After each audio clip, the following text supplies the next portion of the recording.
जब जीव को मनुष्य शरीर में जन्म लेना होता है तो प्रकृति में वर्षा के साथ आता है, प्रकृति में वर्षा के साथ आया, और फसल में मूली, गाजर, गेहूं, अन्न, इनमें वो जीव प्रवेश करता है और उसे माता पिता दोनों पाते हैं। तो सप्तम धातु वीर के रूप में परिणित होता है जीव। वो वीर कण के रूप में माता के उदर में जब प्रवेश करता है तो एक रात्रि में मां का और पिता का, दोनों का वो जो वीर मिलता है, उस रज और वीर के मिलने से एक कलल सा बनता है। 5 रात्रि व्यतीत होने के बाद एक बुदबुदा सा बनता है। 10 रात्रि व्यतीत होने के बाद एक बेर की सी आकृति होती है। फिर उसके बाद उसमें धीरे धीरे मांसपेशियां बढ़ने लगती हैं।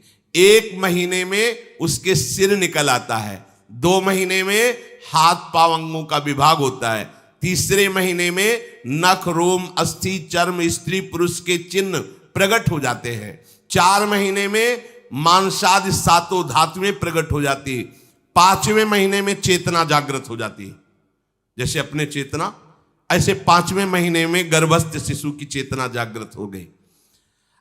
जीव है पर चेतना 5 महीने बाद मां के गर्भ में जागृत। अब उसे भूख लगती है, प्यास लगती है, वहां की तापमयी जलन, पीड़ा, छोटे छोटे कीड़ों के द्वारा काटना। 6ठे मास में झिल्ली से लपटा हुआ मां की दाहिनी कोख में कीड़े की तरह तड़पता है।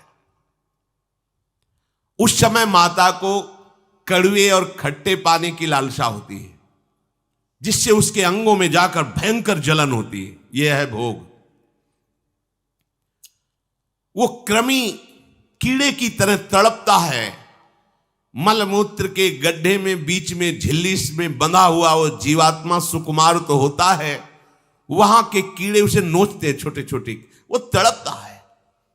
माता प्रसन्न होती कि जब बच्चा हिलता है, बोले है उसकी दुर्गति हो रही, वहां भयंकर कष्ट पा रहा है। ऐसा क्लेश होता है कि क्षण क्षण में बेहोश होता रहता है।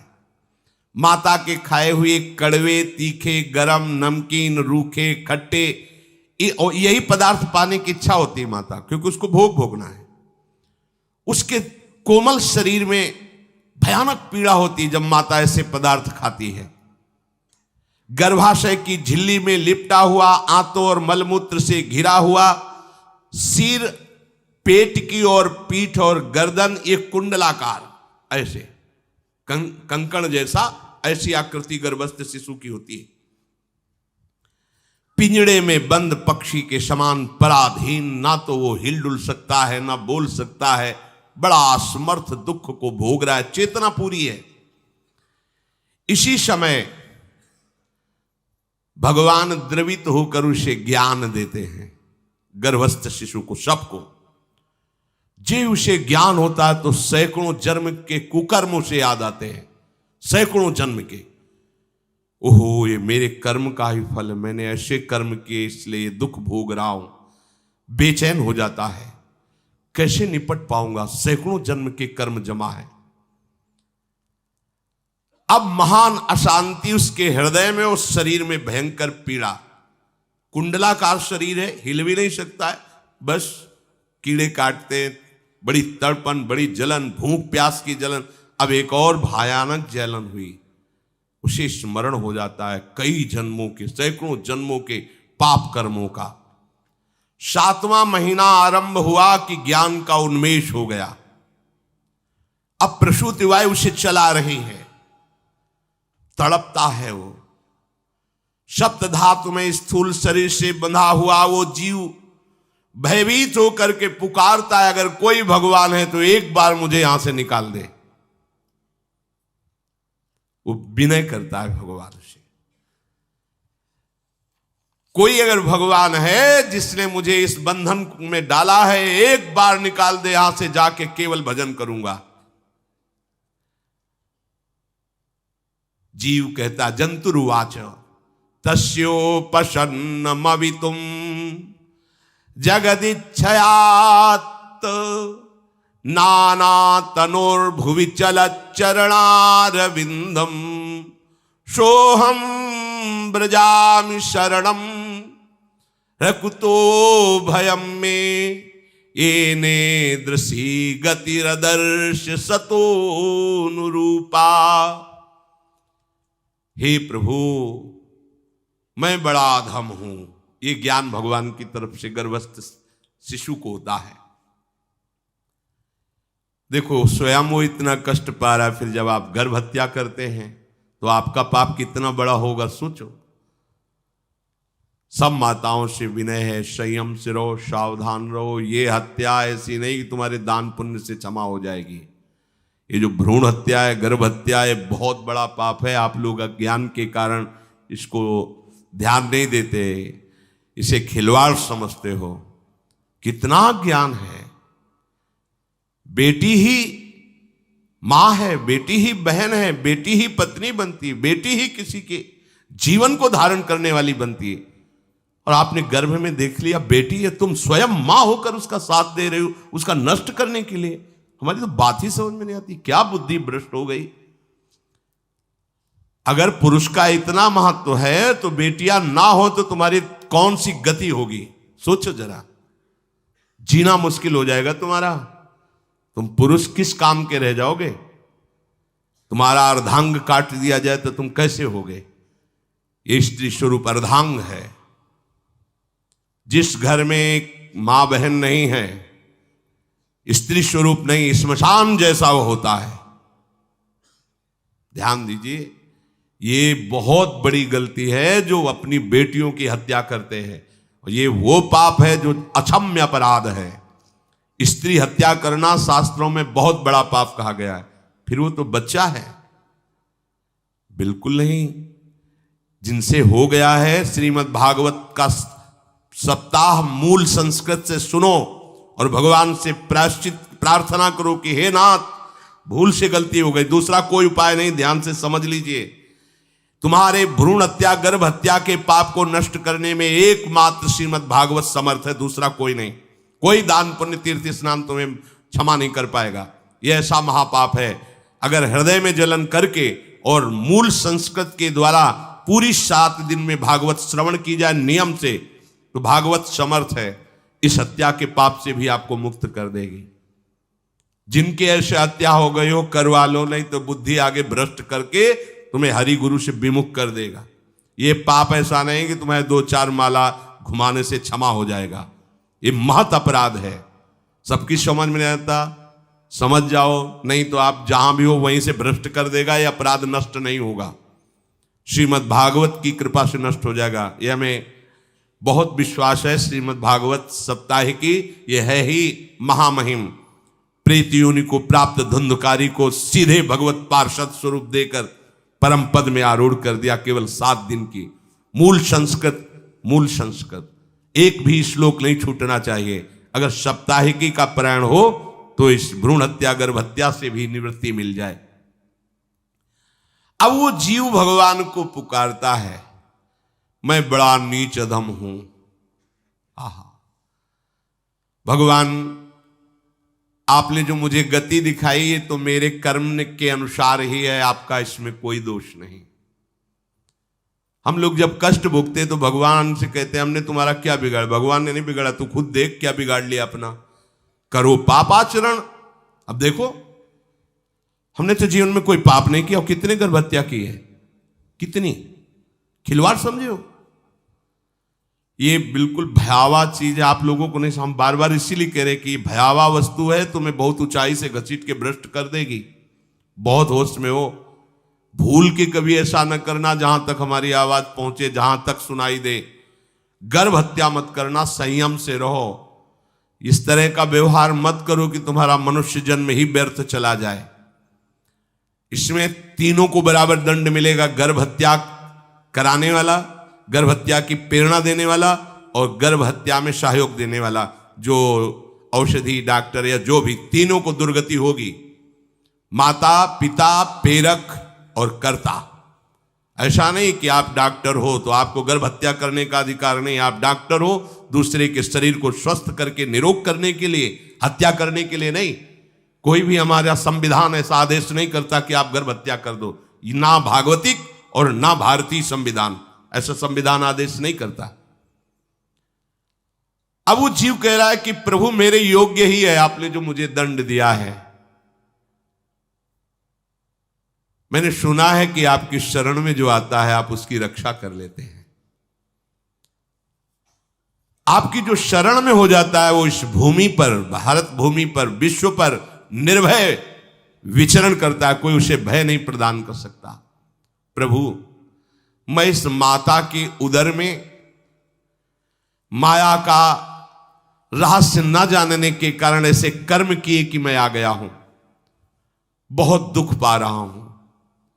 हे निर्विकार अखंड बोध स्वरूप परमात्मा, मैं बार बार नमस्कार करता हूं। प्रभु मेरे ऊपर कृपा कर दो, एक बार इस गर्भ से निकाल दो, मैं यहां से बाहर जाकर आपका निरंतर भजन करूंगा। ये वादा करके आए हम प्रभु से सब। प्रभु ने करुणा करके हमें चांस दिया है मनुष्य शरीर। प्रभु मैं बहुत जन्मों से इस समय स्मृति आ रही देख रहा हूं, कर्मों में भटकता रहा आपसे विमुख होकर के।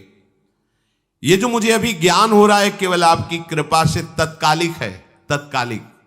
एक तत्कालिक वैराग्य होता है, जैसे कथा सुनियो मन में आया कि अब तो भजन ही करना है, ये तत्कालिक है, स्थायी नहीं है।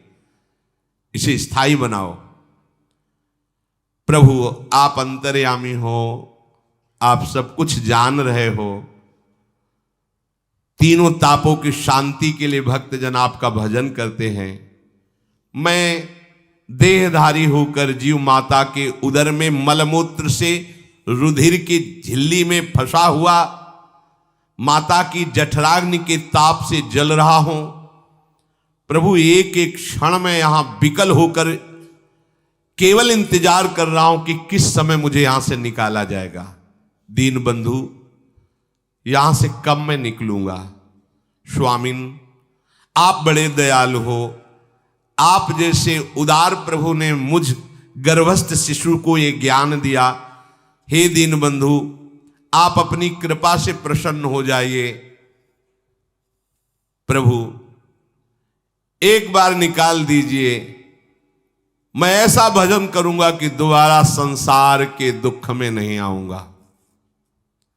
कपिल भगवान कहते हैं, हे माता, वो गर्भस्थ बालक शिशु भगवान से प्रार्थना करता है, भगवान का आदेश होता है, तत्काल प्रसव वायु धक्का मारती है। जे ही प्रसव वायु धक्का मारती तो उसको ऐसा भयंकर कष्ट होता है, जैसा पीछे लिखा है कि जैसे जिंदा किसी की चमड़ी उतारी जाए, ऐसा मां के गर्भ से निकलते समय उसे कष्ट होता है। वो अत्यंत कष्ट से व्याकुल होता है। उसी समय उसका वो ज्ञान नष्ट हो जाता है जो भगवान ने दिया था। उस समय उसकी श्वास की गति रुक जाती, जैसे किसी का गला दबा दिया जाए तो कैसा लगेगा। ऐसे ही पूरी की पूरी भागवती की स्मृति नष्ट हो गई। होश आया तब देखा कि वो बाहर पड़ा हुआ है, माता के उस मलमूत्र में सना हुआ बिष्ठे की कीड़े की तरह। गर्भवास में जो दिव्य ज्ञान प्रकट हुआ था भगवान की कृपा से, वो सब नष्ट हो गया। भूमि परत भा ढाबर पानी, तिम जीवे माया लपटानी। चेतन आई तो रोने लगा। वो ज्ञान कहां गया, वो ज्ञानदाता कहां गया। वो कहता कहां कहां, बोले थाली बजाओ बच्चा हुआ है। और वो तो रो रहा है कि कहां, वो ज्ञान कहां गया जिसके बल से मैं कह रहा था कि बाहर निकाल दो, मैं आपका भजन करूंगा। सब खत्म ज्ञान। जो लोग उसका अभिप्राय नहीं समझते वो उत्सव मनाते हैं, बालक हुआ है, वो रो रहा है, वो कहां गया ज्ञान, कहां कहां कहां। छोटा बालक यही रोक कहता कहां। अभी जो ज्ञान उत्पन्न हुआ था, जो अभी भगवान का बोध हुआ था, वो कहां गया कहां गया। घर परिवार के लोग उसका पालन पोषण करते रहते हैं, उसमें कोई निषेध करने की शक्ति नहीं हो रही। मच्छर काट रहा है, दुख हो रहा है, हटा नहीं सकता बालक। उस जीव को शिशु अवस्था में जब कपड़ों पे लिपेट कर ऐसे लिटाया जाता है तो इतना कोमल त्वचा होती कि कपड़े भी उसको, जैसे खुजलाहट है, पीड़ा है या जलन है, बिल्कुल कोमल त्वचा होती, कुछ नहीं कर सकता हो, पर रो सकता है। ना खुजलाने की, ना करवट बदलने की, ना उठने की कोई सामर्थ्य नहीं। बड़ा कष्ट पाता है बाल्यावस्था में, क्योंकि त्वचा बड़ी कोमल होती, दास मच्छर आदि जीव उसको काटते हैं। गर्भावस्था का कोई ज्ञान नहीं रहा, सिर्फ रोना ही रोना रह रहा। इस प्रकार उसकी बाल्यावस्था कटी, कौमार अवस्था आई, पौगंड अवस्था, इनमें वो खिलवाड़ में फंस गया। जैसे जैसे बड़ा होता जाता, चेतना, गुनगुना, ये कार, ये प्लास्टिक के ऐसे, उनमें मगन है। देखो ना छोटे बच्चों को, अज्ञानवश इसकी ये अवस्था कट गई। बड़े भाग्यशाली ऐसे भी बच्चे हैं जो तुतला के बोलते, उनकी मैया कहती राधा बोलो, राधा। देखो ये सौभाग्य, प्रणाम है उन माताओं को जो अपने बच्चों को भगवान नाम बुलाती हैं कि आप बोलो, श्री हरिवंश बोलो, राधे राधे बोलो। धीरे धीरे उसकी युवावस्था पहुंची। इस समय उसके अंदर एक भूत सवार होता है, जवानी का भूत है, ये सबके सवार होता है। अगर मंत्र चल रहा है तो भूत नहीं चढ़ेगा, नाम चल रहा है तो भूत नहीं चढ़ेगा, नहीं तो भूत चढ़ जाता है। ये कुछ भी करवा सकता है भूत, भूत ही तो है ना। वैसे ही पंचभूत लिपट गए, ये ऊपर से जवानी का और भूत सवार हुआ, तो जौवन ज्वर के ही नहीं बलकावा। जवानी में कोई भी ऐसा अपराध नहीं जो हो ना जाए। बड़ा भयानक इसमें स्वरूप होता है। इसमें केवल भोग, केवल भोग, एक ही दृष्टि रहती है, भोग भोगना। अज्ञानवश जब भोगों की प्राप्ति में बाधा पड़ती तो भयंकर वो क्रोध करता है, शोकाकुल होकर हिंसा कर बैठता है। जैसी घटनाएं सुनने को मिलती हैं, राक्षसी घटनाएं, ये भूत है जवानी का। जहां कामना में बाधा पहुंची, क्रोध में वो समझ नहीं पाता कि मेरे जैसा ही प्रिय शरीर उसका है जो मैं वर्ताव कर रहा हूं। सदेहेन मानेन वर्धमानेन मन्युना करोति विग्रहम कामी कामेष्वंताय चात्मनः। जैसे जैसे देह बढ़ता जाता है, पुष्ट होता जाता है, वैसे वैसे भोग वासना और अभिमान बढ़ता जाता है। वो काम परवश होकर अपना नाश करना शुरू कर देता है। यौवन, वो फिर खोटी बुद्धि वाला वैसे ही पाप करने लगता है जिन पापों के कारण उसकी दुर्गति हुई थी, नरक आदि की, और मां के गर्भ में आया था। देहाभिमान वश निरंतर मैं करूंगा, मैंने भोगा, मैं वो भोगूंगा। उसे ये ज्ञान नहीं रहता कि मैं वादा करके आया हूं कि भजन करूंगा और इस संसार से मुक्त हो जाऊंगा, भूल गया। इसी शरीर से उसको फिर भयंकर कष्ट भोगने पड़ेंगे। इसी का नाम संसार चक्र है। अगर कहीं उसे सत्संग मिल जाए, सन्मार्ग में चल दे, तो माया भेजती है दो प्रकार के लोग उनको भ्रष्ट करने के लिए। एक जिह्वा रसेंद्री को और एक उपस्थेंद्री जनेंद्री के भोगों का समागम भेजती है। फिर ही भोगो, ध्यान रखना, शास्त्र है, सत्य एक एक अक्षर है। जब किसी को सत्संग मिल जाता है तो सत्संग का प्रभाव होता है भगवत मार्ग में रुचि पैदा करना, प्रभु अच्छे लगना, प्रभु का नाम जप करना, सत्य मार्ग में चलना। जब तुम सतमार्ग में चलोगे तो दो प्रकार के लोग भेजे जाएंगे। बढ़िया हलवा, बढ़िया खीर, रबड़ी, लो प्रभु, पाओ, आरोगो, रसेंद्री और फिर जनेंद्री। फ्री, कोई परेशानी नहीं, भोगिए आप। फिर वो ऐसे विषयी पुरुषों का संग करके वैसे ही पहले की तरह फिर पाप करने लगता है। बहुत होश में, बहुत होश में। इनको ऐसे लोगों का संग कराया जाता है जिससे सत्य, शौच, पवित्रता, दया, संयम, लज्जा, क्षमा, यश, मन इंद्री का संयम, ये सब सद्गुण नष्ट हो जाएं, ऐसे लोगों का संग कराया जाता है। ऐसे लोग बहुत हैं, वो आपको पैसा खर्चा करके वो आपको भोग दिलाएंगे, भोगो भैया, आप इनके लिए नहीं भगवत मार्ग में आए हो, आप प्रभु की प्राप्ति के लिए आए हो। बच्चों सावधान हो। ये देखो शास्त्र कह रहा है रसेंद्री और जनेंद्री दो की सुविधा देने वाले लोग मिल जाएंगे। अत्यंत सोचनीय मूढ़ देहात्मदर्शी ऐसे असत पुरुषों का संग करके भ्रष्ट हो जाता है। अच्छा वो आग लगा दिए, वो चल दिए, फिर नहीं देंगे। कुछ लोग ऐसे होते हैं, ये 10 दिन अपने पैसे से आपको नशा करवाएंगे, फिर इसके बाद तुम्हें उनके पैरों में गिरना पड़ेगा, फिर मांगने से भी नहीं देंगे, पहले फिर ही देंगे। आदत बिगड़ गई। अब ऐसे लोग मिलेंगे, मुस्कुराएंगे, हंसेंगे, आपको गले लगाएंगे, आपको लगेगा जीवन का सार मिल गया, फिर इसके बाद जूते चलाएंगे, गली में नहीं देखने देंगे। अब तुम्हारी वृत्ति बिगड़ गई, तुम उधर ही ताको, होश में होश में। इस जीव को किसी और के संग से ऐसा बंधन, ऐसा मोह नहीं होता जैसा कामिनियों के संग से होता है। भगवान कपिल देव जी कह रहे हैं, न तथास्य भवेन्मोहो बंधश्चान्य प्रसंगतः योषित संज्ञाद यथा पुरुषो यथा तत्संग संगता। कामी पुरुषों का, कामिनियों का संग जैसा परमार्थ भ्रष्ट करता है वैसा और किसी से नहीं हो सकता। इसलिए तुम इतना अपने को मत साधक समझ लो कि हमारा कौन बिगाड़ सकता है। उदाहरण में दे रहे हैं, प्रजापति स्वाम दुहितरम दृष्ट्वा तद्रूप धर्षितः रोहित भूताम शोनवधा वदृक्ष रूपी हतत्रपहा। स्वयं प्रजापति भगवान ब्रह्मा जी ने अपनी पुत्री को जब देखा, प्रसंग आता है, सरस्वती जी, बहुत सुंदर सरस्वती जी है, तो अपने को संभाल न सके।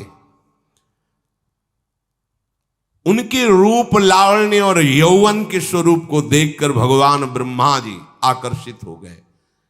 इसलिए दूसरों की तो बात ही क्या है, हम सब ब्रह्मा के ही बनाए हुए हैं, वो आकर्षित हो गए। इसलिए बलम में पश्चिमाया स्त्री मैया जैनो दिशाम या करोति पदाक्रांतान भूर्विजंभेण केवलम। हे माता, मेरी माया का बल देखो, जो अपने पैरों से विश्व को कुचल सकते हैं, ऐसे दिग्विजयों को अपने पैरों के नीचे कुचल दे, वो मेरी माया है।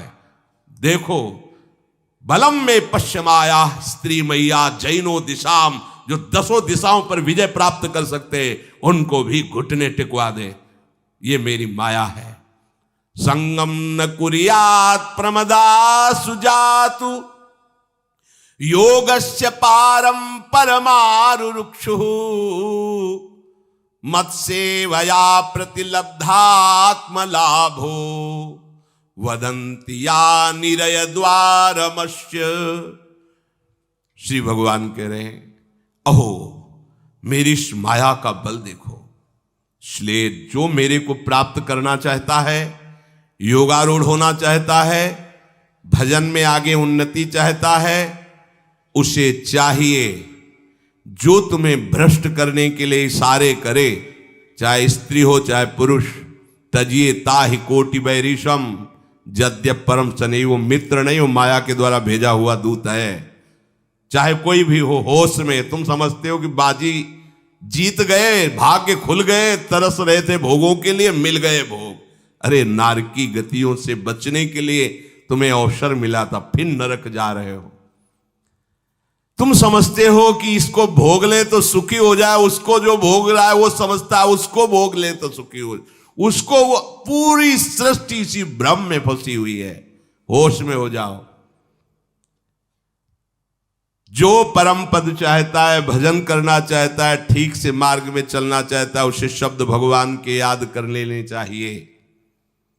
चाहे वो स्त्री हो चाहे पुरुष, जो तुम्हें गंदी बातें सिखाए, गंदी बातें दिखाए, गंदी बातें करने के लिए प्रोत्साहन दे, जाके संग कुमति मति उपजय करत भजन में भंग तजोरे मन हरि विमुखन को संग। गृहस्थ हो तो धर्म के अनुसार अपनी पत्नी मात्र में सीमित रहो।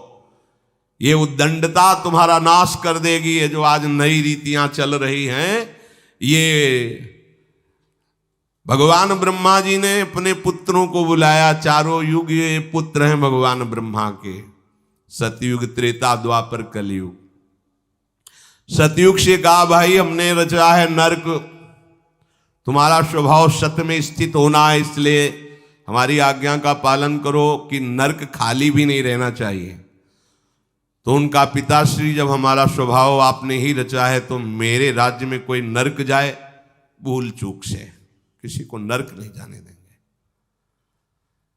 त्रेता से कहा तो उन्होंने कहा कोशिश करेंगे अपने बड़े भाई का अनुगमन करने की।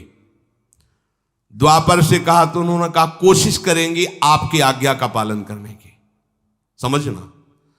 लेकिन जब कलयुग आया तो मुस्कुरा के बोला, पिताश्री जैसे बड़े भैया ने कहा मेरे राज्य में कोई नरक मेरी जानकारी में नहीं जा पाएगा, ऐसे ही मेरे राज्य में कोई स्वर्ग या परम पद मेरी जानकारी में नहीं जा पाएगा। मैं सीधे हाउसफुल करूंगा नरक। देख लो ना, शराब पीना, व्यभिचार करना, जुआ खेलना, चोरी करना, हिंसा करना, इसके प्रधान स्थान है। ब्रह्मा जी से कहा आप चिंता मत करो, जैसे बड़े भैया कहते हैं कि हमारे राज्य में कोई नरक नहीं जाएगा, ऐसे हम आपको वचन देते हैं। अगर हमारी दृष्टि पड़ी तो न स्वर्ग जाने देंगे न परम पद में जाने देंगे। तभी महाप्रभु कहते पाए जान जगत में सब जन कपटी कुटिल कलयुगी टंचू। कलयुग ने सबको देख रखा है, सबको अधीन कर रखा है। अगर बच सकते हो तो एक हरिनाम है, राधा नाम है, जो कलयुग का प्रभाव नहीं पड़ने देगा। इसलिए होश में, चाहे वो पुरुष हो या स्त्री हो, रिश्तेदार हो, नातेदार हो, कोई हो, जिसके संग से भोग वासना बढ़े, भगवत विमुक्ता हो, दूरी बना लो, तत्काल दूरी बना लो। वो मित्र नहीं, वो भारी दुश्मन है, जो तुम्हें फिर वही दुर्गति में ले जाएगा जो गर्भ में वादा किया वो नहीं कर पाओगे। भगवान कह रहे मैं इसलिए मना कर रहा हूं कि ये खुला हुआ नरक का द्वार है। वदंती या निरय द्वारम अश्य, निरय माने नरक का द्वार, अश्य माने ये भोग विलासिता खुला हुआ नरक का द्वार है। इसका भाव यह है कि इसमें सुख तो है नहीं, सुख भासता है। भासना और है में अंतर है। जैसे रेत में हम देखते हैं सूर्य की किरणें पड़ने पर निर्मल जल भासता है, और प्यास के कारण हम दौड़े तो वहां बालू ही मिलेगी, फिर आगे भासता है, फिर भागे तो फिर भागने से प्यास बढ़ती जाती है, पानी मिलता नहीं। ऐसे ही परस्पर आकर्षण में सुख भासता है, होता नहीं। जब हम उसको स्वीकार कर लेते हैं तो एक मन में उदासी आती कि यहां वो तो मिला नहीं जो चाह रहे थे, तो वो दूसरा दिखाता है, वो आगे, वो उधर गया तो फिर वो पूरा जीवन नष्ट हो जाता है। और मिला नहीं क्योंकि है नहीं, भासता है, सुख भासता है नहीं। प्रभु में सुख भासता नहीं, प्रभु में सुख है, भासता नहीं है। इसलिए जो भासता में लगे वो प्रभु में नहीं लग पाते, क्योंकि वहां भासता नहीं है, वहां भास रहा है, और है नहीं। यहां है, भास नहीं रहा है तो है का परिचय नहीं है, इसलिए वो यहां लग। और जो लग गया तो नाच नाच के मीरा जी कहती पायो जी पायो मैंने राम रतन धन पायो। पति है। प्रथम रात्रि में मीरा जी ने राणा साहब से कहा कि आप हमारी बात शायद समझ सकते हो, आप हमें स्पर्श मत करना। मैंने सुहाग गिरधर के नाम का भरा है, मैं तुम्हारी पत्नी नहीं हूं। लोक व्यवहार के कारण तुम पति रूप में आए हो, तो मैं चाहती हूं कि तुम मेरा सहयोग करो। मैं एक पतिव्रता हूं गिरधर की। मेरे तो गिरधर गोपाल बैठे थे एक ही सैया में, उतर के चरणों में बैठ गए।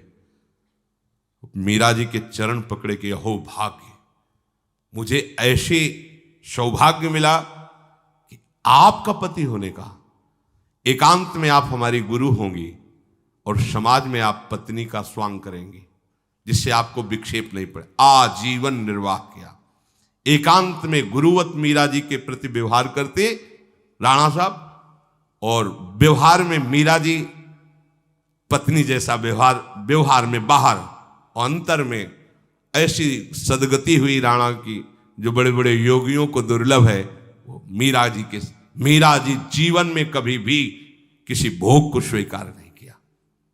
गिरधर के रंग राची, सब भोग चरणों में लुट रहे थे। सोचिए, राज परिवार में ब्याही गई, क्या था, किसी भी सुख की आकांक्षा नहीं। यह है रंग श्री हरि का। है नहीं ना उनमें सुख, जो है सुख वो मिल गया तो फिर भासने की तरफ क्यों बढ़ेगा।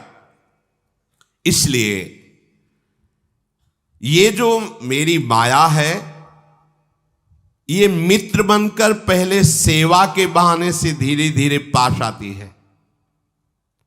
आती है का शब्द माया के लिए है, वो किसी भी रूप में होगी। माया का कोई रूप नहीं आज तक वर्णन किया गया, कोई भी रूप हो, वस्तु, व्यक्ति, स्थान, घटना, कुछ भी। उपासक जब समझ नहीं पाता तो वही उसके नाश का कारण बन जाती है। बहुत सावधान, हमें नहीं पता किस रूप में आएगी। जिनको पता है हम उनको अपने पास रखें। वो है नाम, राधा राधा, फौरन पता चल जाएगा आपको पक्का। ये ठीक नहीं, नहीं बहुत श्रद्धा, नहीं बिल्कुल हटो, बिल्कुल हटो, अंदर से बिल्कुल हटो। नहीं तो कोई समझाने वाला थोड़ी था बचपन से हमें कि भाई पास कोई हो, यही नाम। जहां कहीं कोई प्रियता, कहीं आश्रमों में कहीं कुछ समझ में, हटो हटो हटो, ये नाम हटाते हटाते हटाते जहां लगाना चाहिए वहां लगा दिया। नाम अगर है अंगरक्षक तो तुम्हें माया से बचाता रहेगा, क्योंकि जिनकी माया है उन्हीं का नाम है। वो खूब अच्छे से जानता है, माया को पहचानता है। नाम आप नहीं पहचानोगे पक्का, क्योंकि वो बाहर से ही नहीं आती, वो अंदर से भी आती है। ये सब माया के ही पार्षद है, मन बुद्धि चित्त अहंकार सब माया में है। नाम चलेगा तो अंदर और बाहर दोनों जगह सुरक्षित रखेगा। पकड़ लीजिए,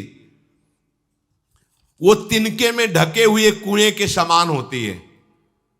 पता नहीं चलता कि कितना गहरा कुआं है, ऊपर से तिनके से ऐसा लगता भूमि, जो पैर रखा गिर गए कूप में, अब निकल नहीं सकते।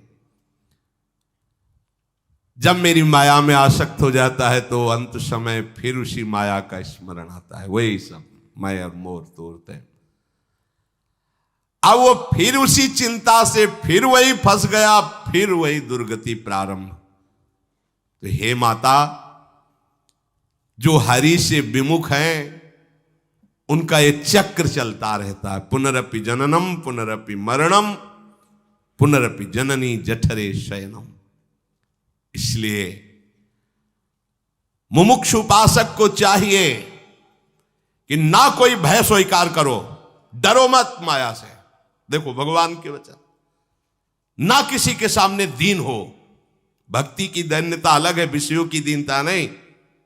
ये साधु में कभी नहीं हमने देखा, किसी भी साधु में ये नहीं। साधु है ये नहीं होगा जब मर जाए पक्का, और साधुता नहीं है तो फिर इतना ही है, फिर और रही क्या गया है। फिर साधुता में ये तो नहीं होता पक्का। हम कहते हैं बहुत हजारों संतों से मिले, ये नहीं होता। अरे रिद्धियां सिद्धियां मारी घूमती पीछे, वो हाथ फैलाएंगे। हाँ, आचार्य आदेश के कारण रोटी मांगते हुए बड़े बड़े सिद्धों को देखा गया है। टुकड़े रोटी के मांगने, आचार्यों का आदेश है। भिक्षा औषधम अन्नम, भिक्षा रूपी अन्न रूपी औषधि से उदर पोषण करे, ऐसा आचार्य। चाहे वो भगवान शंकराचार्य हो, चाहे आप प्रेम के उपासक हो। भूख लगेगो मांग खाऊंगो, गिनो न सांझ सवेरो, ब्रजवार छिन के जूठ टूक और घर घर छाछ महेरो, ऐसो कब करी हो। बस साधु 30 मिनट के लिए केवल भिक्षुक बनता है और 23.5 घंटा के लिए बादशाह रहता है। मिले तो ना मिले तो बस भिक्षा बादशाह। जाय न चाहे कबों कछ तुम सन सहज सने, बसो निरंतर तासुर सुराउर निजगे। साक्षात भगवान हृदय में खेलते रहते हैं। दीनता नहीं होनी चाहिए। ये भागवतिक दैन्यता अलग है, ये दलिद्रता रूपी दीनता नहीं होनी चाहिए कि ठंडी लग रही कपड़ा दे दो, देखो हमें तीर्थ यात्रा करनी पैसा दे दो, हमें यज्ञ कर। कौन सी यज्ञ करनी तुम्हें? कौन सी यज्ञ? श्वासों को बोलो राधा राधा राधा, एक एक श्वास की आहुति, इससे बड़ी कोई यज्ञ होगी? पूरा जीवन समर्पित, इससे बड़ा कोई तीर्थ होगा? अरे जहां चरण रख दे वहां तीर्थ प्रकट हो जाए, ऐसी भक्ति की महिमा होती। तीर्थ ही कुर्वन्ति तीर्थानि। ये दीनता नहीं होती साधुओं में, पाखंड में होती। दीनता साधुता में नहीं होती। इस विषय की ये दे दो बाबूजी, अरे धिक्कार है, धिक्कार है। कहा वह मोर दासा करे तुच्छ नरन के आशा, तो कहो कहां रहा विश्वासा। जिसने बिना किसी सहयोग के 1 सेकंड में अनंत ब्रह्मांडों को रच दिया, वो हमारे स्वामी है। इसके बाद तुम ऐसे मांगते घूमो, कहां दासता रही? भय, जिसके भय से मृत्यु भी भयभीत होकर काम कर रही, जिसके भय से सूर्य चंद्र प्रकाशित हो रहे, जिसके भय से पृथ्वी जल में नहीं डूब रही, वो हमारा स्वामी है। फिर हमें भय किससे? मोह, चराचर जगत मेरे प्रभु का अंश, बस इस बात से प्रीति है। कोई शारीरिक संबंध से नहीं, माता पिता भाई बंधु नहीं। हमारा संबंध नाते नेह राम के मनियत सुरत सुदेव, जहां लो जितने भी संबंध है केवल आराध्य देव के संबंध से। बस निसंग भाव से वो फिर भगवत प्राप्त हो जाता है। ये सावधानी रखनी। निसंग भाव, कोई मित्र नहीं, कोई शत्रु नहीं। इस माया में संसार से मुक्त होने का यही उपाय है। भय नहीं, दीनता नहीं, मोह नहीं, किसी का संग नहीं, अपने श्यामा श्याम श्यामा श्याम श्यामा श्याम, उनके नाम की, उनके आश्रित। वो आगे से आगे ऐसा दुलार करते हैं, आपको सोचना ही नहीं पड़ेगा। जैसे माँ को पता है बाल भोग कब कराना है बच्चे को, कौन सी पोशाक धारण करानी है, कहाँ उसको खेलने ले जाना है, ऐसे ही हमारे प्रियालाल को पता है ये दास है, इसको कब क्या। सच्ची मानिए, आगे से आगे व्यवस्था उनकी। आश्चर्य में हो जाओगे आप जब अपना अहंकार उनको समर्पित कर दोगे। हम अहंकारी जीव अपने अहंकार के कारण धक्का खाते घूम रहे। नहीं, अखिल कोटि ब्रह्मांडों का सृजन करने वाला प्रभु है। 4 लाख योजन का एक पहाड़ केवल है, सोने का प्योर सोने का, मिलावट नहीं। 4 लाख योजन, 1 योजन 4 कोस, 1 कोस 3 किलोमीटर। कितना एक से एक रत्न इस पृथ्वी में है। ऐसे मालिक के गुलाम हो, ऐसे हाथ फैलाते घूमो। राधा राधा। इस शरीर को बहुत ध्यान से सुन लो। जो इस शरीर को निक्षेप माने धरोहर होता है, धरोहर की भांति।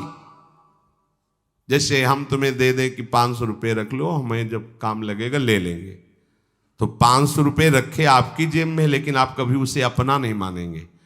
अगर कभी आवश्यकता पड़ी, किसी ने बताया भी कि 500 रुपये आपकी जेब में, नहीं, वो तो धरोहर है। जब वो मांग लेंगे तो उनको हम खर्चा, धरोहर का खर्चा स्वयं में नहीं किया जाता। ईमानदार आदमी धरोहर को जैसे रखा वही, ये नहीं कि हम 500 खर्चा कर लेते हैं फिर कमा के 500 दे देंगे, नहीं, वही सेम टू सेम वैसे ही वापस होगा। तो ये शरीर प्रभु की धरोहर है। सुधा निधि में भी एक श्लोक में आया है, ये प्रियाजू की धरोहर है। कबीरदास जी ने कहा है, चदरिया जैसी की तैसी धरि दीनी। जैसी दी थी प्रभु, हमने मलिन नहीं की, वैसे की वैसे वापस कर दी। तो क्या होगा उसका परिणाम? मोक्ष, भगवत प्राप्ति। इसे मलिन करने का अधिकार तुम्हें नहीं। ये चदरिया जो मिली है, मनुष्य शरीर, ये भगवत प्राप्ति। इसे गंदा मत करो। शरीर को धरोहर की भांति रखकर, ये गुरु की संपत्ति है, ये इष्ट देव की संपत्ति। तन वांग मनोभिरमलई सोहम तविवासिता। ये शरीर, ये मन, ये वाणी हमारे गुरुदेव को समर्पित, उनकी आज्ञा के अनुसार चलना है। तो क्या होगा? अनासक्ति बढ़ेगी, किसी से कोई राग नहीं। अनासक्त होकर वो भगवत प्राप्त हो जाएगा। एक ही उपाय समस्त दुखों से बचने का, मामुपेत्य। जो मेरे आश्रित हो गया, मेरा भजन करता है, पुनर्जन्म नहीं होता उसका। क्योंकि दुखालयम शाश्वतम, संसार में वही जवानी, वही बुढ़ापा, वही रोग, वही योनियों में भटकना। थोड़ा तो थक जाओ। तुम्हें नहीं चाहिए दिव्यता तो कम से कम इतना समझ लो। फिर वही प्रारंभ वाली बात कहते हैं कि देश विदेश सुख के लिए भटकते हो, तो हम भी तो ऐसे देश की बात कर रहे हैं जहां सुख ही सुख है। जहां काल की भी चाल नहीं है, वो है निकुंज देश। निकुंज देश के राजा हैं श्यामा श्याम। चलो ना वहां, राधा राधा रूपी धन कमाओ, यहां किसी से व्यवहार न करो, प्रेम का व्यवहार भगवत समर्पित करो, राग द्वेष का व्यवहार मत करो, तो इसी जन्म में ये कर्म परंपरा खत्म हो जाएगी। पता नहीं कौन कौन सी योनियों में हमें जाना पड़े मां के गर्भ में। इसलिए भाई ये आखिरी जन्म होना चाहिए, ऐसा कर लो, ऐसा धन कमा लो जो तुम्हारे साथ चले, वो है राधा नाम। अब जीवन में धोखा ना होने पावे। सबसे प्रार्थना है बच जाओ, आगे और कलयुग भयानक रूप लेके आएगा, आपसे भजन नहीं होगा। अभी देख लो, न खान पान पवित्र है, न संग पवित्र है, न दृश्य पवित्र है, आगे तो और भी।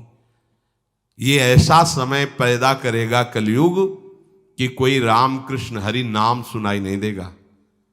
भा भ्रष्टाचारा सब संसारा धर्म सुने नहीं, कहीं स्वाहा स्वधा तो खत्म होता जा रहा है। देख लो, पहले यज्ञों की भरमार होती थी, कहां यज्ञ हो रहे हैं।